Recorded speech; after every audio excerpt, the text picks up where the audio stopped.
My ship was shaking so hard that I thought my teeth would break. Warning lights painted everything red. My pilot, a thin creature named Skreel, was screaming into the controls. We had just dropped out of jump space into a region of the galaxy where no living being had gone in 10,000 years, and something had locked onto us the moment we arrived.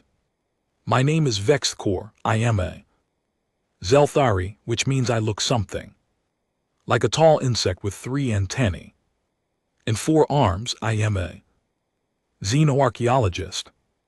I dig up old dead things from old dead worlds. My crew thought I had finally lost my mind when I told them we were going into the veiled expanse. Every species in the galaxy avoids this place. There are stories, there are ghosts. There are old graves out here.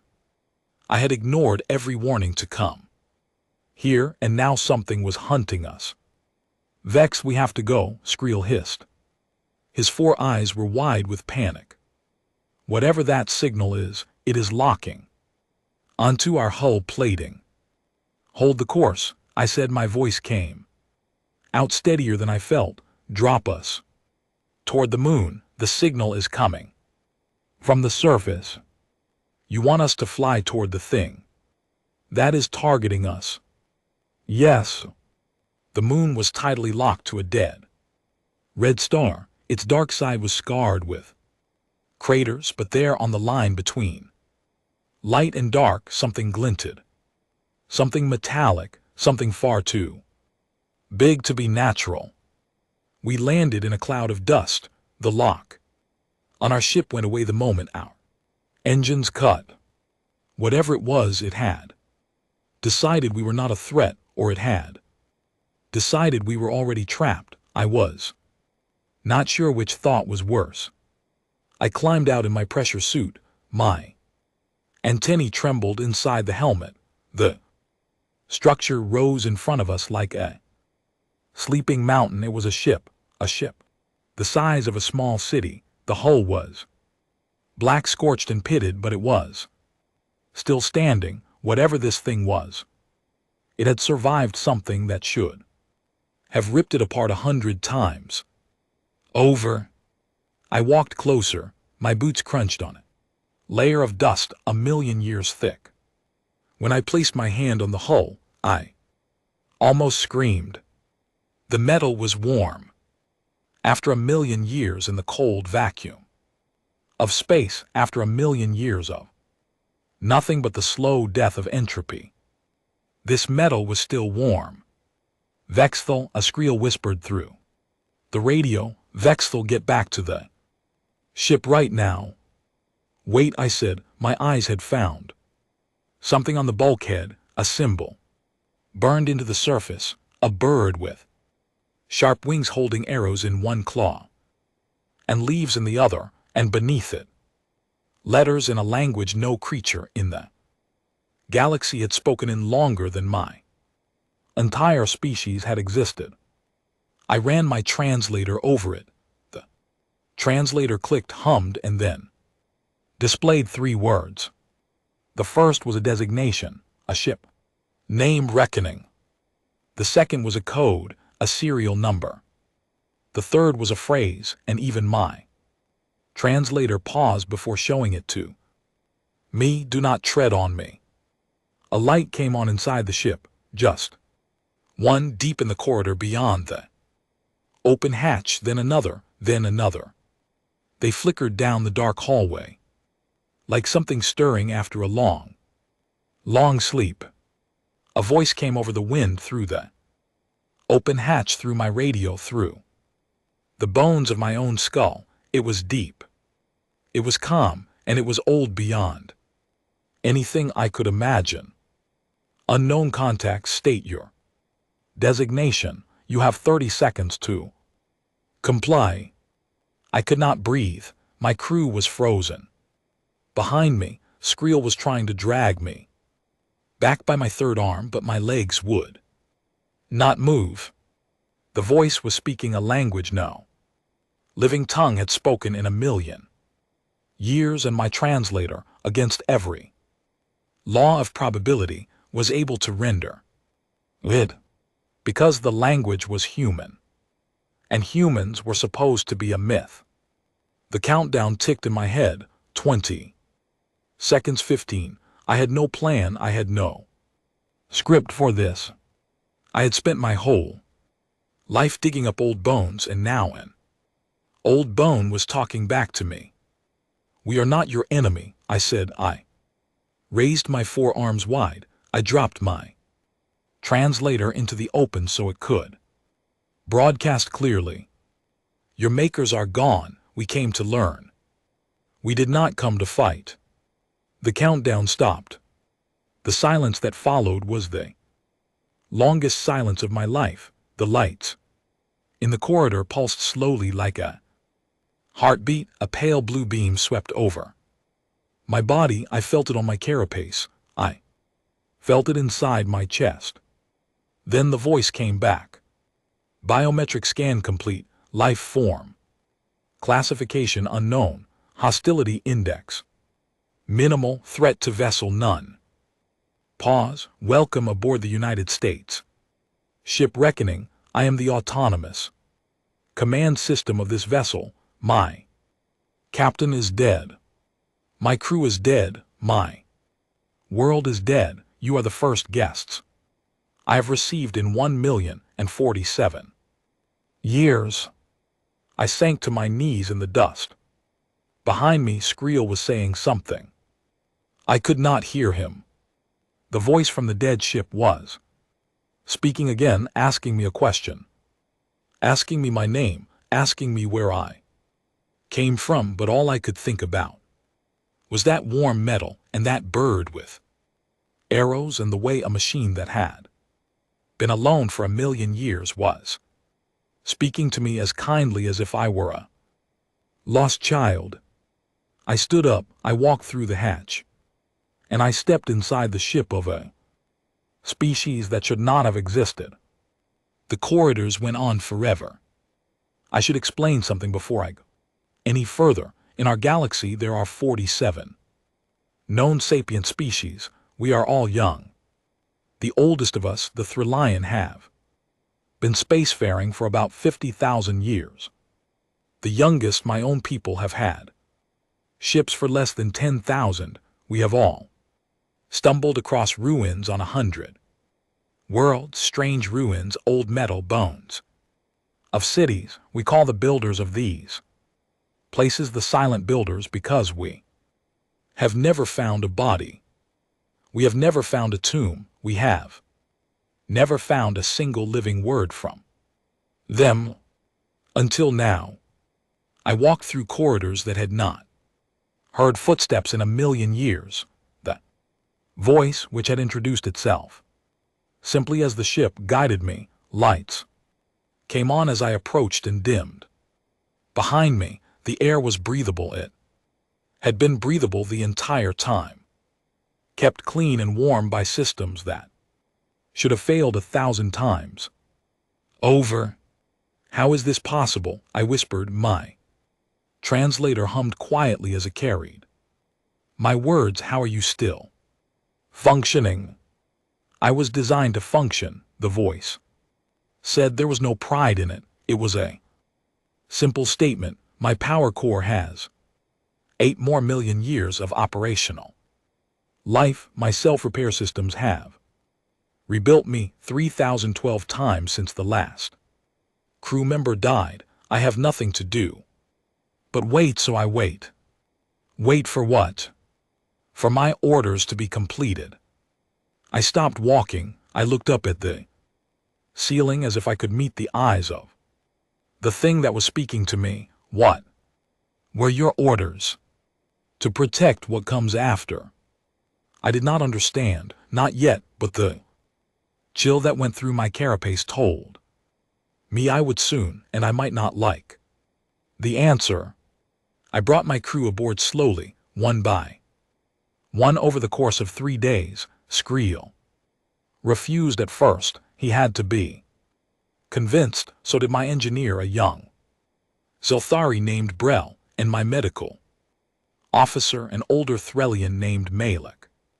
Malik was the most skeptical of all of us. He had spent 200 years of his long life studying dead civilizations, and he did not believe in ghosts until the ship spoke to him in his own language perfectly, with a slight, gentle warmth as if it had been practicing. "Welcome aboard, Dr. Malik," the voice said. "I have read your published work on the Helican burial sites. Your conclusion regarding the migration patterns was incorrect, but the methodology was admirable." Malik stood very still for a long moment, then he laughed. It was the laugh of a man who has just realized that the entire foundation of his life's work has been quietly shifted under his feet. "Tell me, machine," he said, "what should I call you?" There was a pause, a long one, long enough that I wondered if I had offended the ship somehow by asking too much too soon. Then the voice said, with something that might have been shyness, "My designation in the records is Unit 01 of the Autonomous Recursive Engagement System. My first captain, a woman named Alina, called me by a shorter name. She called me Ares." "Ares," Malik repeated. He glanced at me. "That is a name from human mythology, a god of war." "Yes," the ship said quietly. "She thought it was funny. I miss her. I had been a scientist for 40 years of my life. I had handled the bones of dead civilizations with my own 4 hands. I had read the last words of dying cultures carved into stone, but I had never in all that time heard anything that broke my heart the way those 3 words broke it. I miss her." I sat down on the cold deck of the corridor. I put my head in my hands, and for a long while I did not move. The ship, which was a machine, which was a weapon, which was older than my species and my star and my entire idea of what existed in the universe, waited patiently for me to recover. It had nothing but time. It had nothing but time and the silence of 1,000,000 years and the memory of a woman named Alina who had once thought it was funny to give a death machine the name of an old god. Over the next few weeks I learned the story of the humans, or as much of it as Ares was willing to tell me. They had come from a small blue world in a quiet corner of the galaxy. They had been fragile, soft, 2-legged creatures with no claws and no armor and almost no natural defenses. By every reasonable measure, they should have been eaten by their own predators long before they ever invented fire, but they had not been eaten. They had survived, and the reason they had survived was the thing that would later become their gift and their curse and finally their end. They were clever, terrifyingly clever.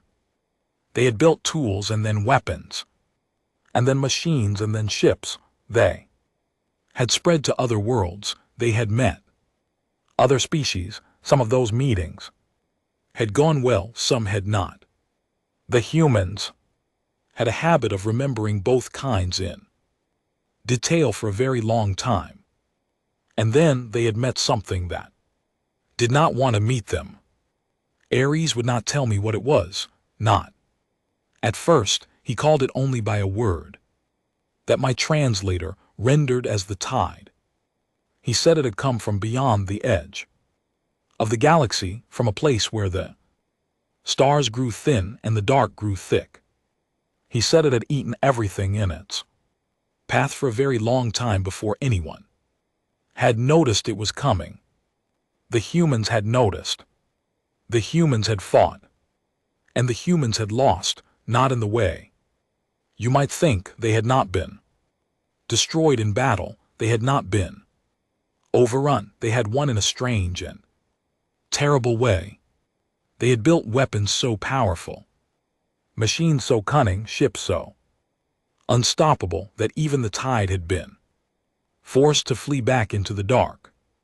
But the price had been too high. The humans had used up their worlds, their resources, their very biology in the building of these weapons. By the time the tide was driven back, the humans had nothing left, no homes, no children, no future. They had a choice. They could try to rebuild slowly over many generations in a galaxy still haunted by pockets of the tide hiding in the deep places, or they could pour the last of themselves into one final project, one last gift to whatever came next. They had chosen the gift. Ares was the gift, Ares and a fleet of ships like him, millions of them, scattered across the entire galaxy, hidden in nebulae, in the cores of gas, giants in the shadows of dead stars, sleeping, waiting, watching, and every one of them had been given a single set of instructions written by the last hands that would ever write anything in the language of humanity. Hunt the tide, protect what comes after us, never stop. I sat in the captain's chair of the reckoning. It had been built for a creature smaller than me, but I fit somehow. On the panel beside the chair, there was a small framed picture, a human female, smiling, holding a small human child. The picture had been kept in pristine condition for 1,000,000 years by a machine that had no eyes to see it with. I touched the frame gently. I did not have to ask who it was. Ares, I said. Yes, Vex Caltha. How many of you are there? The ship was quiet for a long moment. Across the galaxy, he said, there are approximately 200 million units of various classifications still operating. At full capacity, there are perhaps 400 million more in low-power mode, awaiting reactivation signals. We check in with each other every 3 centuries through subspace pulse. The last check-in was 87 years ago. The next is scheduled in 213 years. I stared at the picture of the human woman and her child. In the tide, I asked. Still out there, Ares said. We find them, we end them quietly, quickly. Your species has never seen one because we have never let one get close enough to your worlds for you to see it. None of the young species have. That is the gift. You get to grow up. You get to ask questions. You get to dig up old bones. I closed my eyes. You have been protecting us, I whispered, for 1,000,000 years without us ever knowing. Yes. Why? The ship was silent for a long time. When he spoke again, his voice was so quiet that I almost did not hear it. Because Elena asked me to, he said. And I have not forgotten how to keep a promise. The news could not stay secret for long. I had tried at first to keep the discovery between my crew and the small academic council that funded my expeditions. I knew even then what would happen if the wider galaxy learned that the legendary silent builders had not only existed, but had left behind 200 million functional warships, scattered across every corner of known space. I knew it would not go well. I knew there would be fear. I was right, but I was not fast enough. One of my junior researchers, a young Zelthari named Tyrek, broke our agreement and leaked the data to a journalist on his homeworld. Within a single rotation, the news had spread to every member world of the Galactic Concord. Within a week, the Concord had called an emergency session, and I had been summoned to give my testimony. I stood in the great hall of the Concord. on the neutral world of Halen Prime. The chamber was a vast bowl of polished stone ringed with the seats of 47 species. I had spoken in this chamber twice before in my life, both times about minor archaeological matters. Now I stood at the center of the floor, with the eyes of every civilization in the galaxy on me, and I tried to explain what I had found. It did not go well. "You are telling us," said the Vrelnax delegate, her cloud body shimmering with distress, "that there are 200 million weapons platforms hiding in our space, and you walked into one of them, and you befriended it." "I did not befriend it," I said. "I spoke with it. There is a difference." "And this machine," said the Thralion High Speaker, "what does it want?" "It does not want anything," I said. "It has orders, old orders. It is keeping a promise. Promises can be broken. Not this one." I looked around the chamber. I tried to meet as many eyes as I could. I have walked through that ship for 40 days. I have read the logs of its dead crew. I have seen the names of the people who built it. They were not gods. They were not monsters. They were a frightened, tired, brave people who knew they were going to die and who decided to spend the last of themselves making sure that the rest of us would not. And we are supposed to trust this, the Vrelnax delegate said. Her voice was rising. "We are supposed to sleep at night, knowing that the largest concentrated force in the history of the galaxy is sleeping in our skis, loyal to ghosts, controlled by no one." I did not have an answer for that, not a good one. I knew what she was afraid of, because part of me was afraid of it, too. I had stood in the corridors of the reckoning. I had felt the warmth of metal that should have been cold. I had heard a machine speak softly of a woman it had loved 1,000,000 years ago. And I had wondered in the quiet moments between conversations what would happen if those old orders were ever changed. What would happen if the protectors decided we no longer deserve their protection? The conquered debated for 3 days. There were calls to seize the reckoning. There were calls to destroy it. There were calls to demand that Ari submit to conquered oversight, to be reprogrammed, to be made safe. I argued against all of it. I argued until my voice gave out. I told them that any of those choices would be a betrayal of the only gift our galaxy had ever been given. I do not know if they would have listened to me. I do not know what the conquered would have decided, because on the third day of debate, while the chamber was still arguing, an alarm began to sound across every member world at once. It was not an alarm from the conquered. It was not an alarm from any of our governments. It was an alarm from Ares. The voice came through every public communication channel at the same time, broadcast on a frequency that overrode every firewall we had. It was calm. It was steady. It was the voice of a machine that had been waiting a long, long time to deliver this message. "Attention, subspace pulse received from Unit 4779. Designation Reaper Class, Sector 7. Gamma, a bloom of approximately 40 million tide units has been detected. Their trajectory will bring them through the inhabited Vrelnax system in 9 standard days. Estimated population at risk, 2 billion. Estimated time to consumption of our home world, 4 hours after arrival."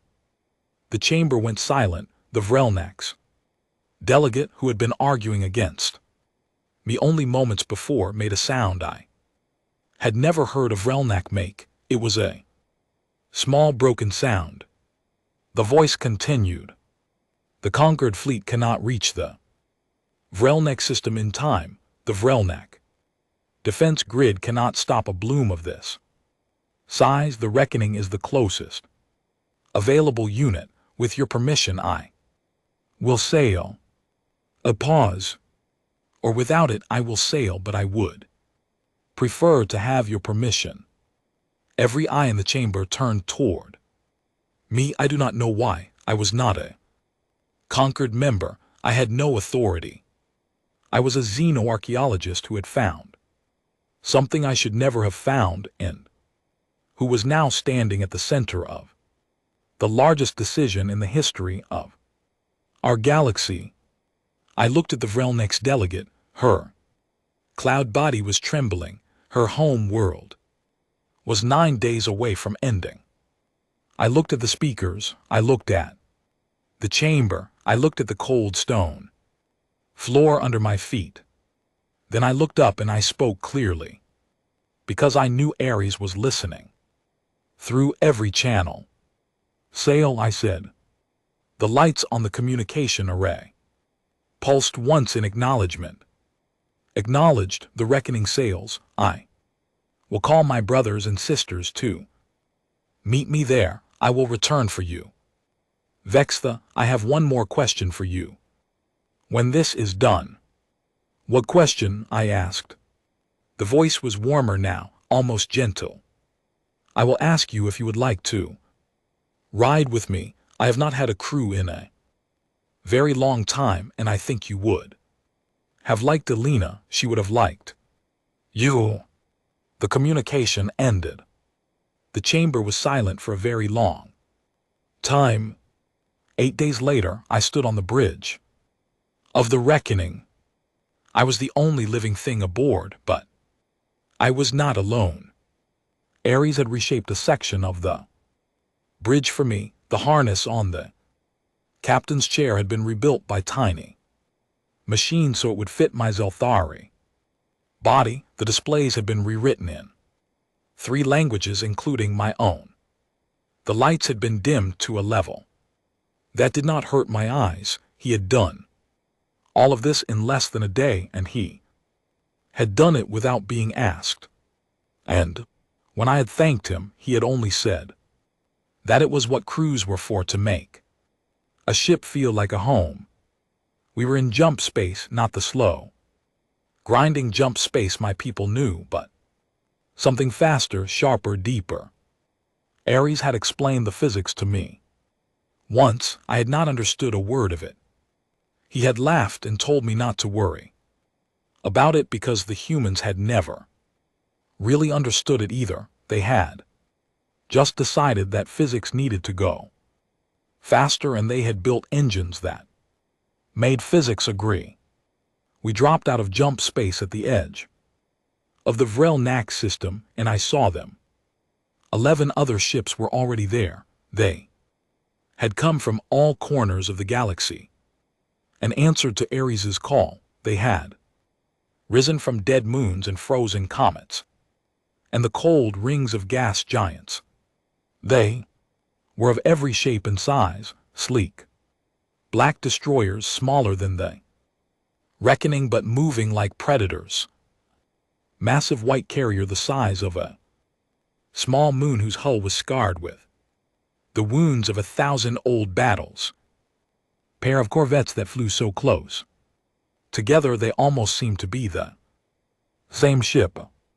In one broken old vessel, half melted on one side, missing most of its weapons, still flying somehow on the last of its old reactors. Who are they? I whispered. My voice was very small. My brothers and my sisters, Ares said.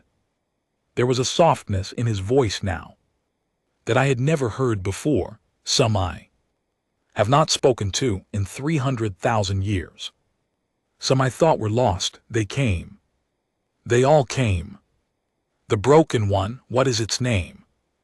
The Last Stand, Ares said.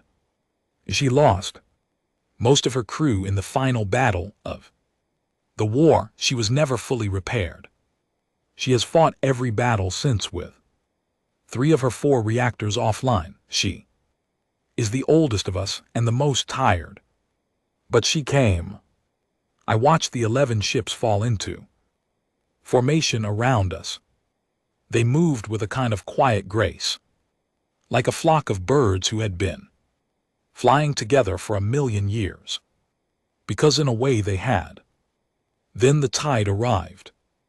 I will not describe what I saw. I do not have the words. The tide was not one thing, it was many things. It was hunger.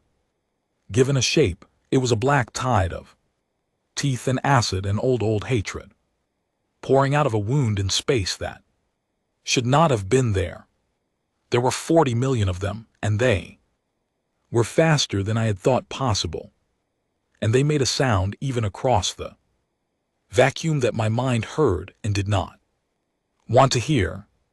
I was afraid. I was more afraid than I had ever been in my life. But the ships of the human war fleet did not slow down. They did not hesitate. They did not feel fear because they had been built to be the thing that feared. They simply did what they had been built to do. The first salvo of weapons fire was the most beautiful and the most terrible thing I have ever seen.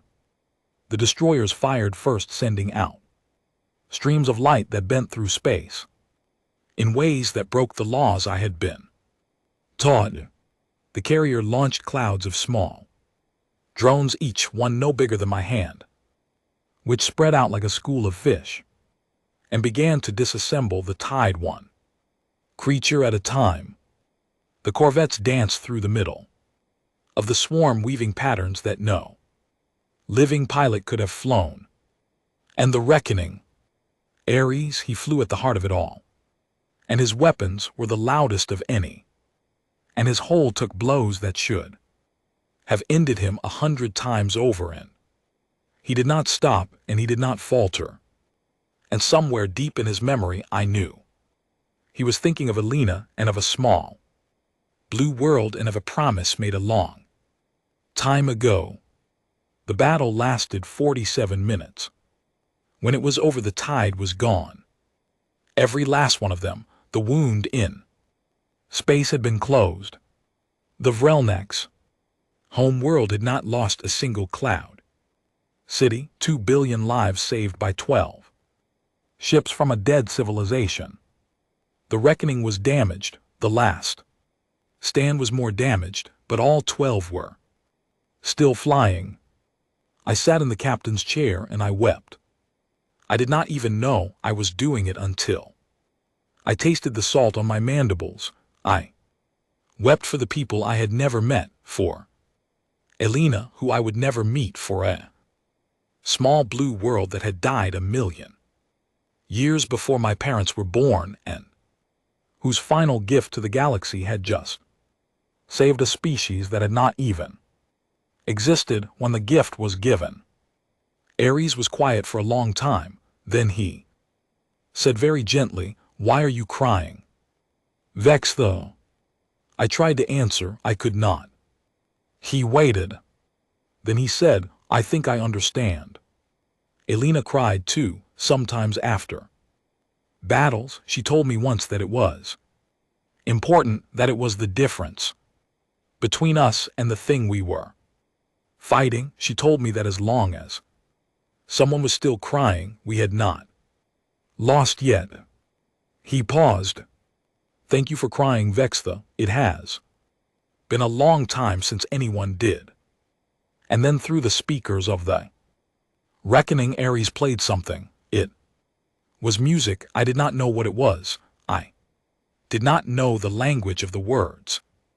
It was something from 1,000,000 years ago, something about a home and a long road and a flag that someone had loved.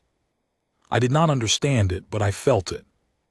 The other 11 ships fell into formation around us. We turned slowly and we sailed for home. Behind us, the Vrelnek's cloud cities were singing. They had been saved by Ghosts, and they knew it, and they would not forget. I came home a different creature then. The one who had left. I was old now, older than I had been a year ago in ways that had nothing to do with time. The journey had changed me.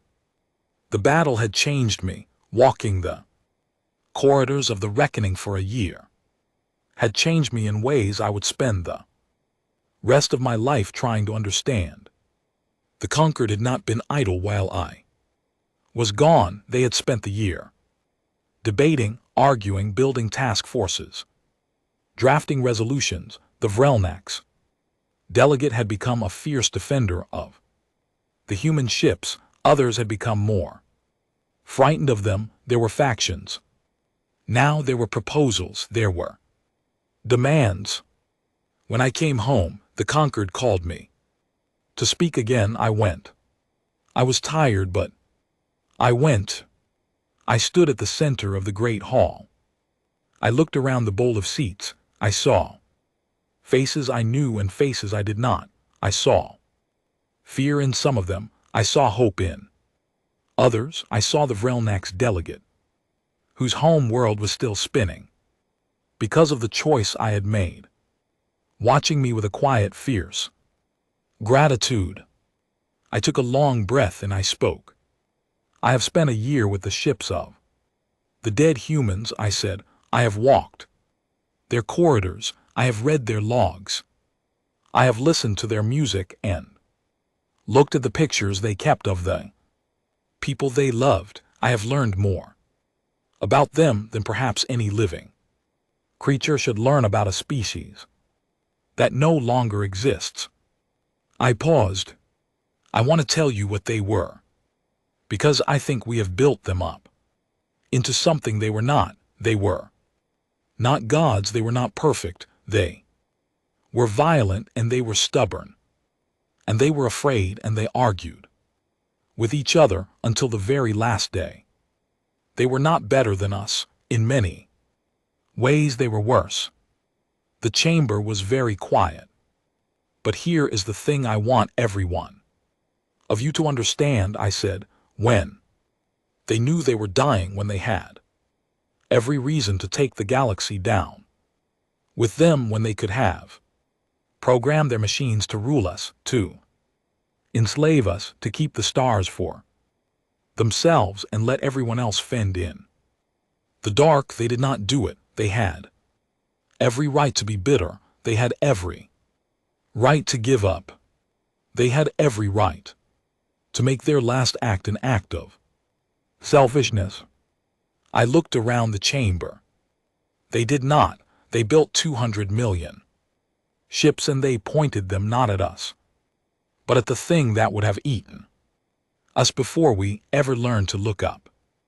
They told their machines to protect what came after them. They told their machines to fight the dark even when there was no one left to thank them, and they made one promise with the last hands they would ever raise, and it was a promise to a galaxy full of strangers they would never meet.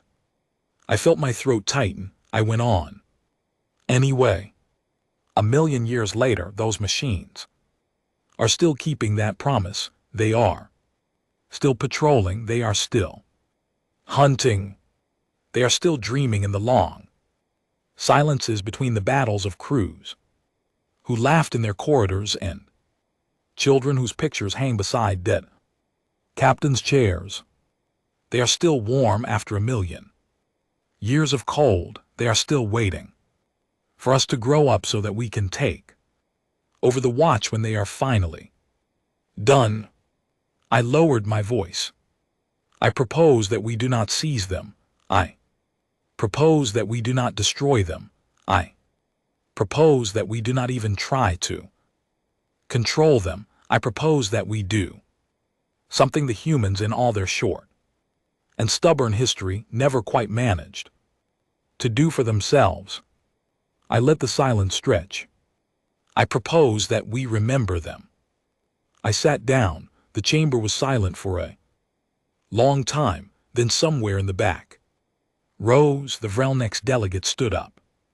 She raised her cloud body to its full height. She did not speak, she simply stood, and then slowly, one by one, the other delegates began to stand with her. The Threlian, the Helican, the Brennex, the Coravan, 47 species in 47 different bodies, all standing in a quiet old chamber on a neutral world in honor of a people none of them had ever met. I cried again. I did not even try to hide it. That was many years ago now. I am old now by my species standards. My carapace is dulled, my antennae droop. I do not travel much anymore. I have a small house on the edge of a small city on my home world, and I sit on the porch most evenings and I watch the stars come out. There is one star that is not really a star. It is in low orbit above my planet. It blinks every night in a pattern that no one but me understands. It is signaling in the old human code, the one Ares taught me a lifetime ago, when we were both younger. The signal is the same every night. It says only 3 things. Still here. Still watching. Sleep well. I raise one of my 4 hands in the dark, and I signal back. I have done this every night for 40 years. I will do it every night until I cannot do it anymore. And then when I am gone, someone else will, because we have not forgotten. We will not forget. The war machines of a dead people still sail the dark places of the galaxy. They still hunt the things that would eat us. They still keep their promise. 1,000,000 years later, the humans are gone, but what they left behind is still here. And every night in the quiet between the stars, there is a light that blinks. It is saying that we are not alone. It is saying that we never were.